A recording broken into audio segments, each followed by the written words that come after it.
Es uno de los artistas más controvertidos en el panorama del arte actual.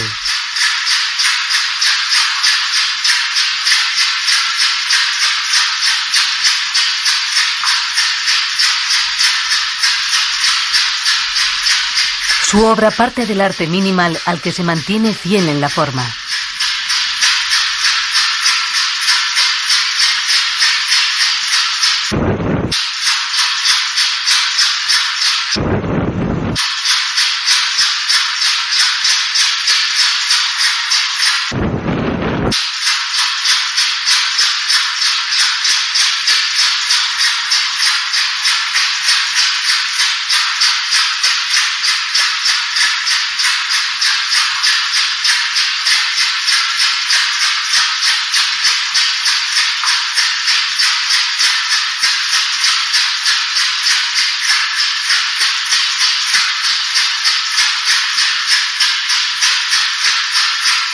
Sin embargo, a partir de su traslado de Madrid a México DF, lo utiliza para realzar las contradicciones inherentes a los sistemas políticos, económicos y sociales.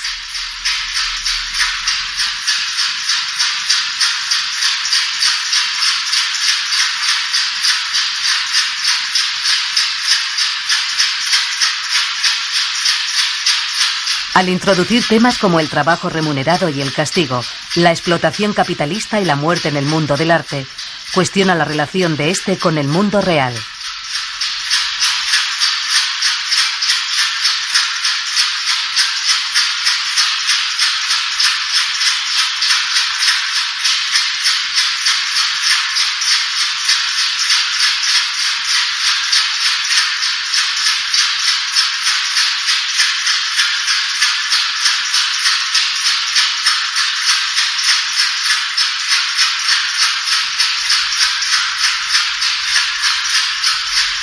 Metrópolis presenta esta noche un recorrido por la extensa y polémica obra de Santiago Sierra.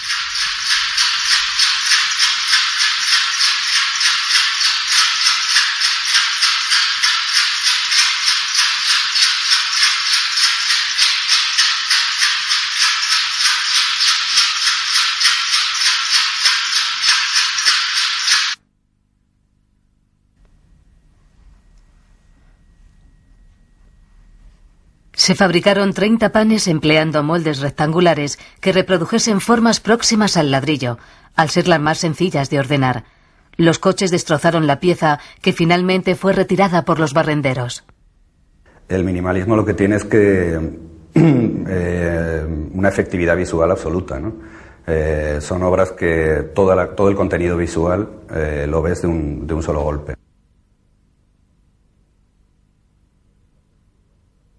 Lo que pasa es que, bueno, si bien digo que toda la información visual llega de golpe, también hay toda una información y una carga ideológica que llega detrás, ¿no? Todo el arte mínimo, pues es un arte de, digamos, suprematista industrial, ¿no? Por decirlo de alguna forma, con una arrogancia y un orgullo muy grande y un desprecio hacia cualquier tipo de referencias contextuales, ¿no? O referencias políticas, referencias al entorno en el que se vive.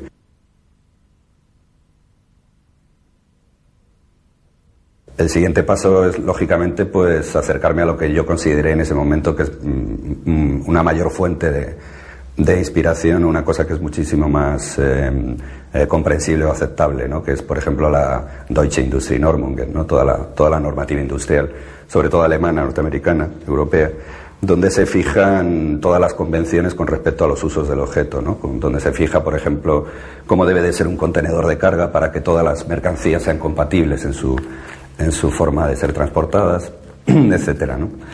En toda esa normatividad pues encuentro quizás un minimalismo mucho más auténtico, ¿no? Mucho más apegado al mundo real.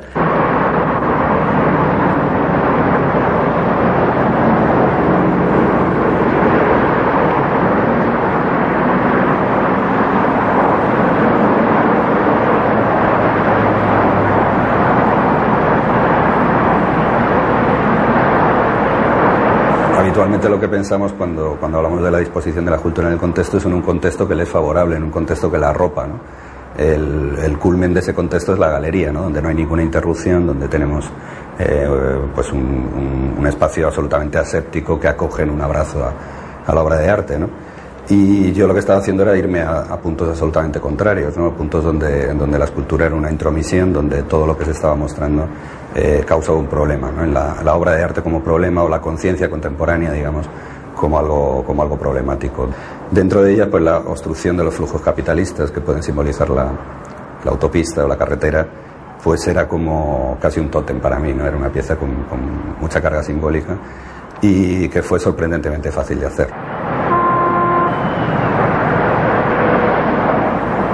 Y cuando estamos hablando de toda esta normativa en el transporte de mercancías, en cómo hacemos compatibles todas las mercancías, no desde un punto de vista visual, sino desde un punto de vista funcional, industrial, tenemos que considerar al ser humano como parte de ese entorno mercantil, ¿no? Y como algo también que entra en el juego de la compra y de la venta. El contenedor de personas o el ataúd, digamos, o el medio de transporte humano, eran algo que yo ya estaba viendo cómo lo traía al mundo del arte.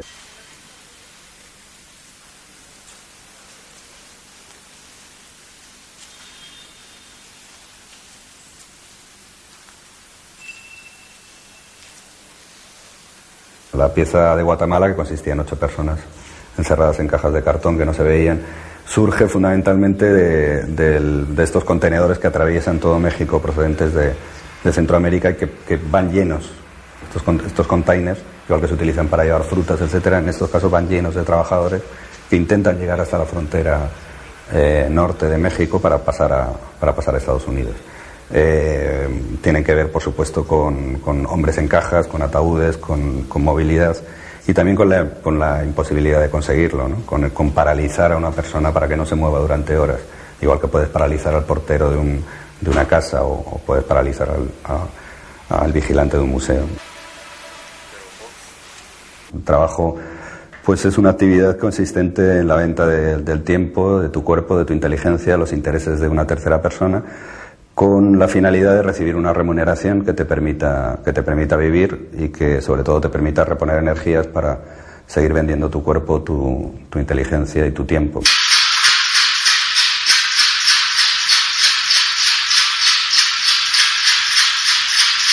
Una sala conocida como Kunsthalle en PS1 fue subdividida con un muro de ladrillo visto, dejando a un lado del muro una persona encerrada.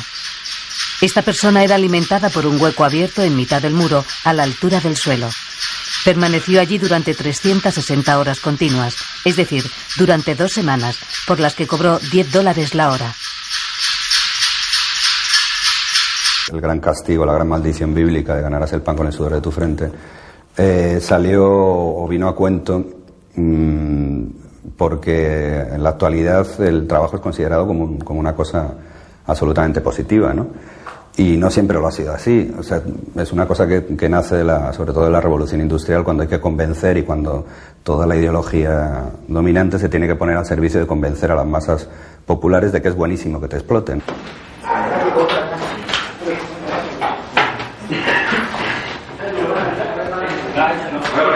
Espera, pues si le tira usted de ahí lo que hace es arrancar eso es como un plafón, entonces habría que tirarlo desde el otro lado.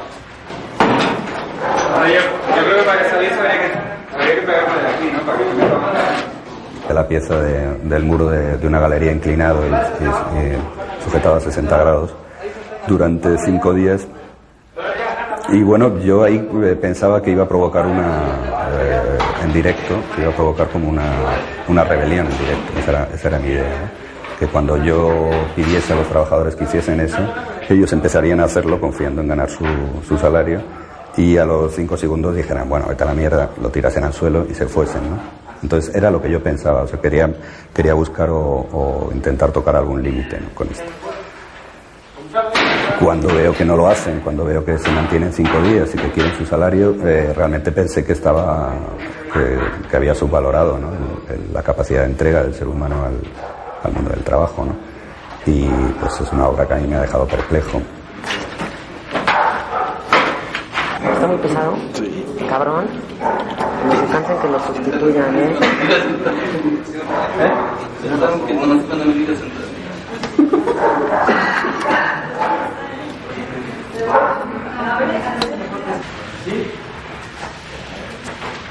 ¿Ya aguantas?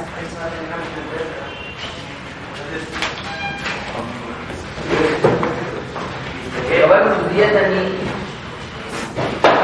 Ya, ándale, Dani. Ahí tiene tu hecho, ¿no? Ahí tiene tu hecho,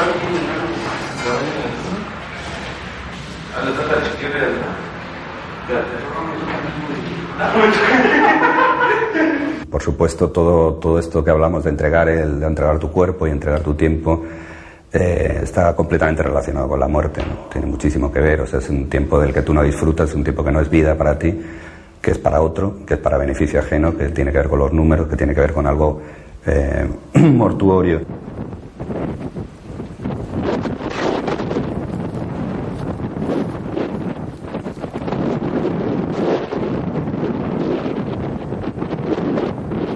También aquí, pues tanto en la pieza de México como en esta pieza que se hace en el sur de España, enfrente de las costas marroquíes, son piezas muy contextualizadas, ¿no? O sea, los precios están adaptados a cada sitio. La referencia que se hace a este trabajador cavando su propia tumba se hace también al esclavo que viene solo cruzando el océano, que ya no hay que traerlo en barcos, sino que se deja, viene solo. Y muere enfrente de las costas o muere explotado, ¿no?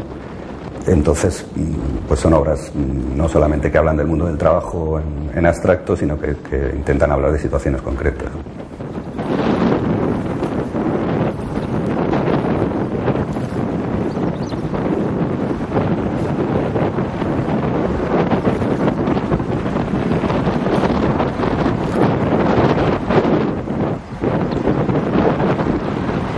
Una vez que estás señalando que el trabajo es la piedra angular de cualquier realización del tipo que sea, artística o la que quieras, ¿no? Industrial, de cualquier tipo, pues convendría decir los cuántos, ¿no? Y los quiénes y los cómo, ¿no? En determinados lugares pues se cobran unos salarios, en otros lugares se cobran salarios diferentes. Entonces todo eso pues decidí meterlo en la propia obra, ¿no? O sea, no que la obra fuera simplemente provocar una relación laboral extrema en la cual todo eso se evidenciase.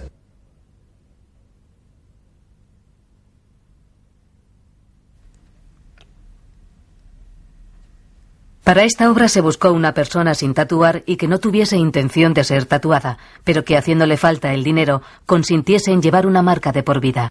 Se le pagaron $50. Cuando veo que la misma presencia del trabajador y que colocar al trabajador en primer término tenía tantísima fuerza y explicaba tan claramente todo, pues realmente te echa para atrás, ¿no? Tienes que replantearte cómo seguir trabajando. Ya determinadas obras ya no me servían, ¿no? Tenía que seguir trabajando en esa dirección, y eso es a lo que tú te refieres cuando dije con esa frase de que me asustó el potencial. Obviamente me asustó muchísimo el potencial, pero pienso que han salido obras que han aclarado muchísimas cosas no solo para mi trabajo, sino en general, ¿no? O sea, lo que puede ser el papel de la persona en el mundo laboral y en relación con el arte, y cómo nos relacionamos con ellos, cuáles son todas esas relaciones.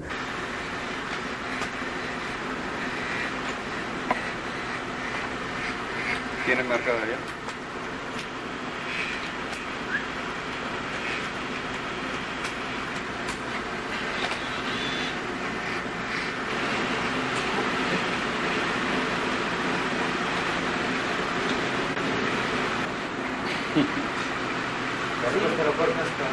Y todo, ¿verdad? ¿Tú entiendes lo que te quiero decir? Ella nos habló claro.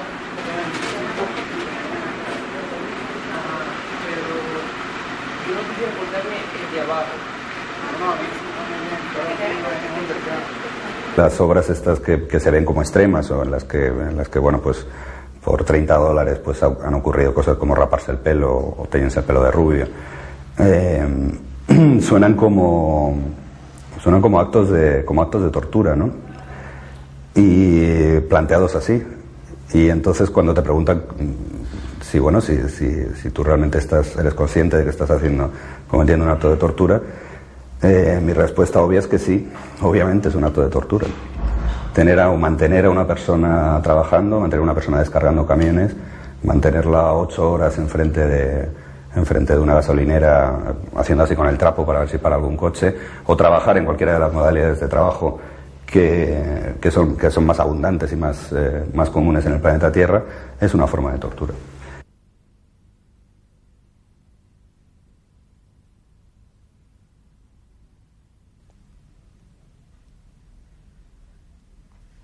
En la ciudad de Venecia trabajan como vendedores ambulantes ilegales una gran cantidad de inmigrantes de orígenes dispares.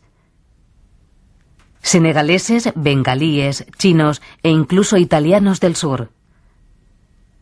Se les requirió para que consintiesen en ser teñidos de rubio por 120.000 liras, unos $60, siendo la única condición tener el cabello oscuro.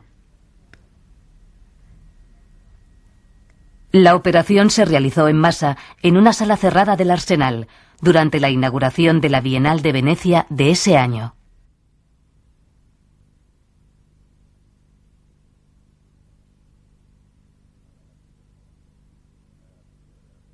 Una de las críticas era, pero bueno, tú estás sacando una cantidad de dinero determinada. Y yo digo, claro, es que hay un mundo del arte que tiene unos determinados salarios, unos determinados beneficios, y otro mundo del arte que no. Entonces lo que estamos contando es que nosotros pertenecemos a un grupo privilegiado de trabajadores cuyo trabajo rebosa plusvalía, a obreros especializados con un nombre, absolutamente a otro estrato social.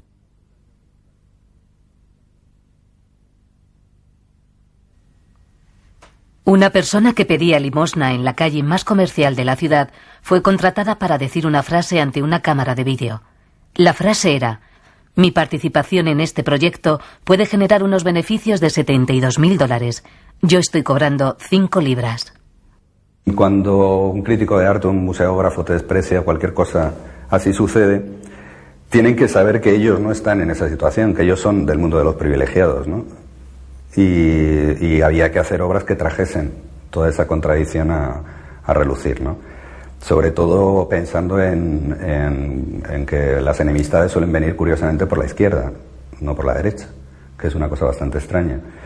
Y claro, pues es una izquierda muy alejada del mundo del trabajo, una izquierda muy privilegiada, que piensa que hablar o que traer a colación cómo se trabaja y cómo realmente se vive y ponerlo enfrente de sus narices, haciéndoles pensar en que hay una diferencia fundamental entre sus sueldos y los de ellos, pues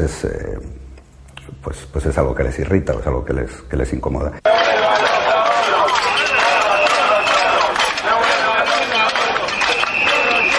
Un transporte de carga escolar fue habilitado para clausurar la visibilidad desde el interior. El público de la galería no fue advertido de lo que allí sucedería, solo se le rogó que subiera al transporte. Una vez allí, y sin que pudieran percatarse de la ruta, se les llevó a un área marginal de la ciudad. El viaje duró 45 minutos de suma incomodidad debido a las altas temperaturas. El autobús yo creo que marca es un poco una pieza que marca unos principios, ¿no?, de actuación, en el sentido de que lo que se pretende, la relación que se pretende establecer con el espectador no va a ser o no pretende ser amable, o no pretende, en muchísimas piezas, sino de confrontación, en la cual el mismo espectador se va a convertir en parte de la pieza, confrontando su realidad con la realidad de otros.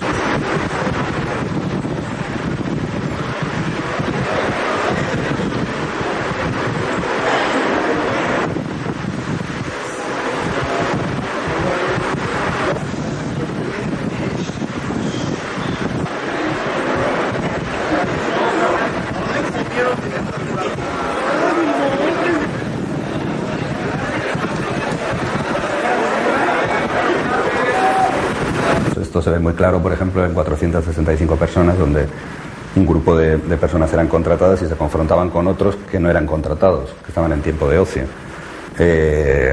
Todas las diferencias raciales, sociales, etcétera, que surgieran, hacían que el espectador no pudiera ser más un espectador, sino que realmente eran dos masas confrontadas de individuos.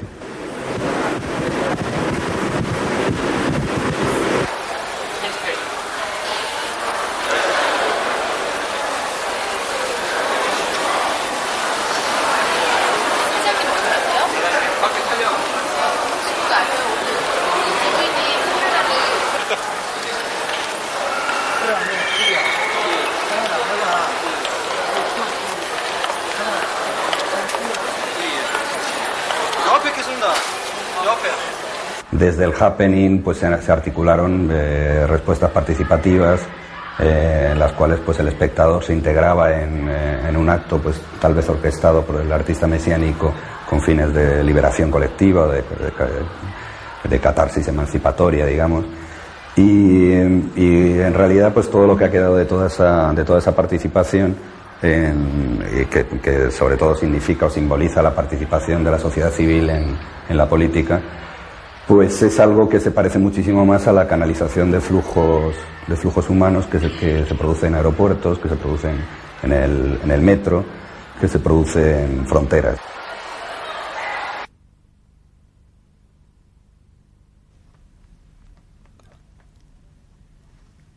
Para la inauguración del nuevo espacio de la Galería Lison, se cerró por 3 semanas con metal corrugado. Poner un muro y no dejar entrar es activar una participación por defecto, ¿no? Que se parecería muchísimo más a la participación de la sociedad civil en las sociedades contemporáneas que a las pretensiones optimistas del happening, ¿no?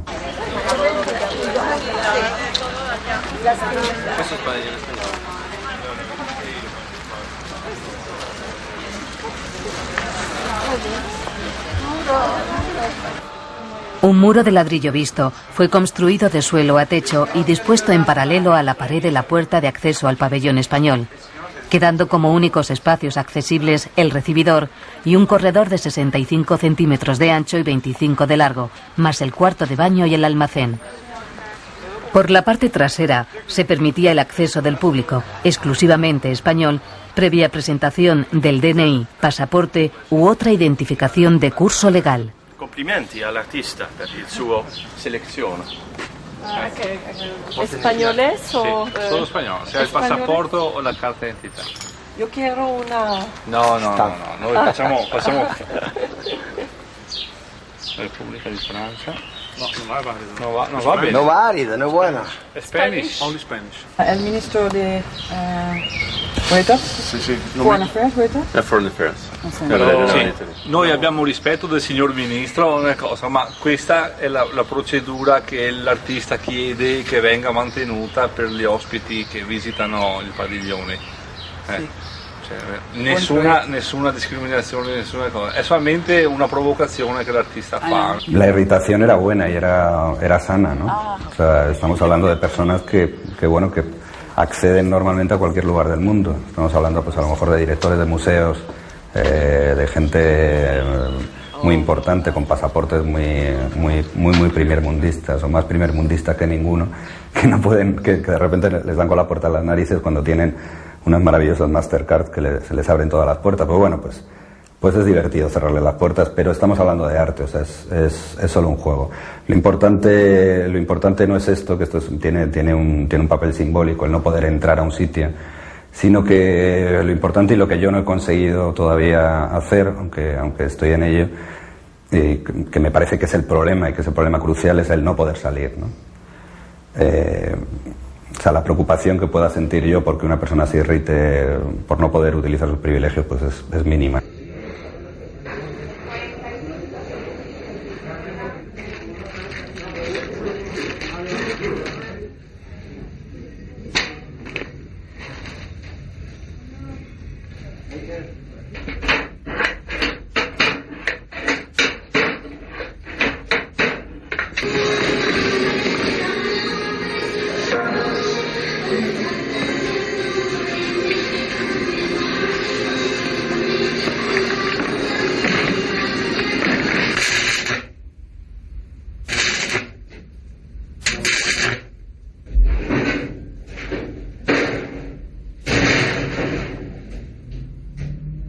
El problema está en las personas que están en una situación salvajemente desesperada y no pueden salir de ella, quien no puede cruzar, quien no puede pasar al otro lado, ¿no? Quien tiene vetado la salida, no la entrada.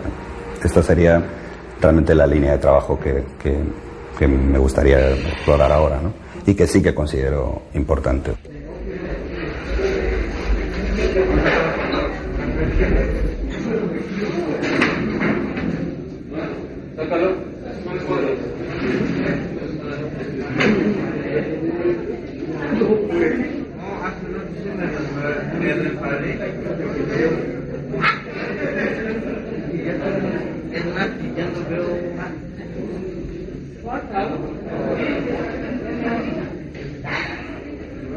¿Ya? A ver, ¿qué más quiere pan? ¿Quieres pan?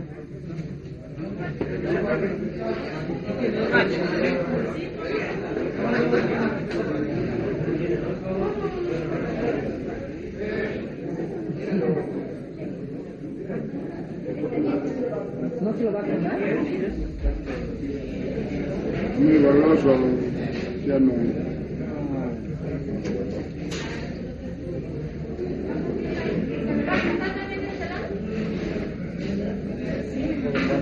Vamos.